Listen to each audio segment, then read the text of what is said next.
कैराना मौत के 15 साल बाद भी लोगों के दिलों में जिंदा है सांसद मुनव्वर हसन।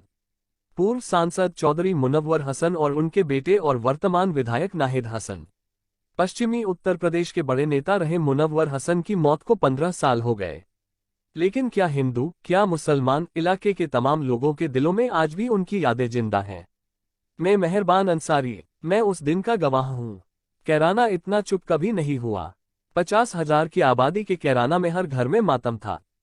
किसी चूल्हे में आंच नहीं थी। कैराना की आबादी 50,000 थी, मगर उस दिन कैराना में लाखों लोग थे। किसानों का सबसे बड़ा नेता चौधरी महेंद्र सिंह टिकैत अपने सर को दोनों हाथों के बीच दबाए उदास बैठा था। कैराना के कद्दावर नेता हुकुम सिंह को लोगों ने मुनव्वर के लिए रोते हुए देखा। उस समय की मुख्यमंत्री मायावती अपना उसूल तोड़कर मुनव्वर की मिट्टी में शरीक होने आई थी। 3 किलोमीटर तक रस्सी बांधकर मायावती के लिए रास्ता बनाया गया था।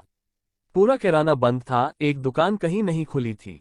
कैराना बिल्कुल चुप था। इससे पहले कैराना इतना चुप कभी नहीं हुआ था और इतना बड़ा नेता भी कैराना में इससे पहले कभी नहीं हुआ था। उस दिन आधी रात के बाद बसपा सरकार के ऊर्जा मंत्री रामवीर उपाध्याय की बेटी की शादी में शिरकत कर लौट रहे सांसद मुनव्वर हसन की कार और एक ट्रक में हुई टक्कर में उनकी मौत हो गई।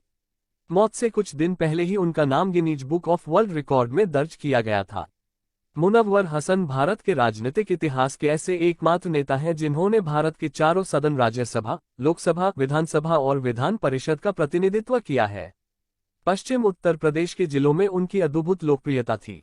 कैराना के शायर रियासत अली कहते हैं कि एमपी साहब को 10,000 से ज्यादा नाम जबानी याद थे। आज उनके बेटे नाहिद हसन कैराना से विधायक हैं। मौत के समय मुनव्वर 44 साल के थे।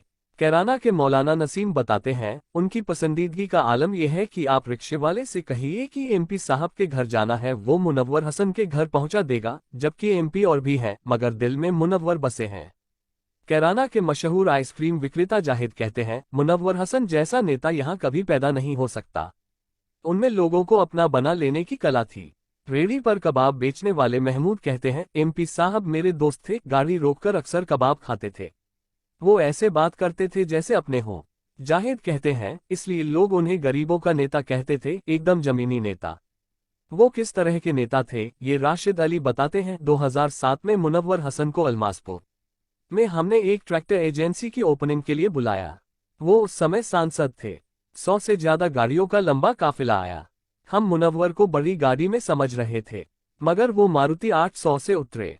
मीरापुर के पूर्व चेयरमैन जहीर कुरैशी कहते हैं, मुनव्वर किसी को नहीं कहते थे कि मेरे साथ चलो, लोग खुद ब खुद उनके साथ चल देते थे।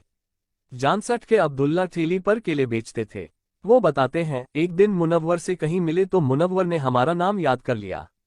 अब एमपी साहब भीड़ के सामने कहें, और अब्दुल्ला भाई कैसे हो, तो दीवानगी लाजिम थी।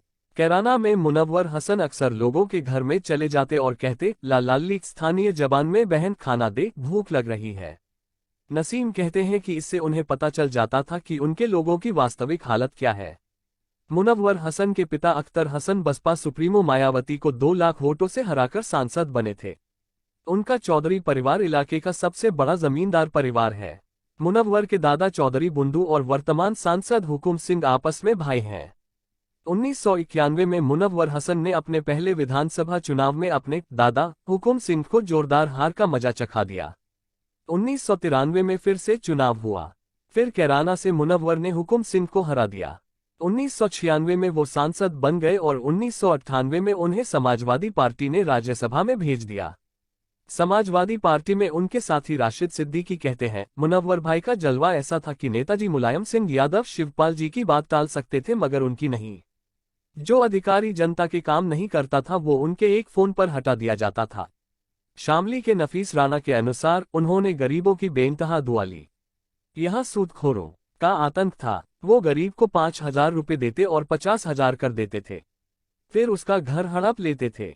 यह आतंक एमपी साहब ने खत्म कराया। 50 से ज्यादा गरीबों के घर उन्हें वापस कराए। उनकी मौत के बाद यह मातम इसलिए था। 2003 में वो एमएलसी बन गए। इसके बाद गिनीज बुक में उनका नाम दर्ज हुआ और उपहार में लंदन में उन्हें जगह मिली। जब मुनव्वर हसन की मौत हुई तो उनके इकलौते बेटे नाहिद हसन ऑस्ट्रेलिया में पढ़ाई कर रहे थे। उनके करीबी बताते हैं कि वो कभी नहीं चाहते थे कि नाहिद सियासत करे।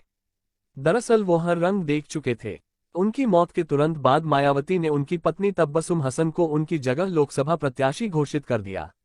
2009 के आम चुनाव में तबस्सुम ने हुकुम सिंह को हरा दिया। हाल ही में उनकी बेटी इकरा हसन जिला पंचायत का चुनाव लड़ चुकी है। 1 दिसंबर को आए निकाय चुनाव परिणाम में उनके भाई अनवर हसन कैराना के चेयरमैन चुने गए हैं। मुजफ्फरनगर में उनके बंगले पर एक समय सबसे ज्यादा फरियादियों की भीड़ जुटती थी। अब किसी नेता के दरबार में इतनी भीड़ नहीं जुटती। नाहिद अब कैराना से विधायक हैं। दूसरा मुनव्वर अब तक कोई नहीं बन पाया है। कुछ लोग बताते हैं मुनव्वर हसन लग्जरी नेता नहीं थे, उनका देसी स्टाइल ही उनकी जान था। आजकल कई नेता मुनव्वर स्टाइल की नकल करते हैं, मगर वो परिपक्वता और काबिलियत किसी नेता के अंदर नहीं है। आज उनके बेटे नाहिद हसन लोगों का दिल जीतने में कामयाब हुए और दिन रात अपने पिता का सपना पूरा करने में लगे हैं। कैराना से विधायक नाहिद हसन अपने पिताजी के सपनों को आगे ले जाना चाहते हैं। विधायक नाहिद हसन अब अपनी पूरी छाप छोड़ चुके हैं और अपने पिता की तरह ही गरीब लोगों की मदद करते हैं। जनता उनकी दीवानी थी। वो कहीं भी लाख आदमी इकट्ठा करने की क्षमता रखते थे। इसीलिए फोन पर सुनो मुनव्वर बोल रहा हूँ सुनकर अफसर हिल जाते थे।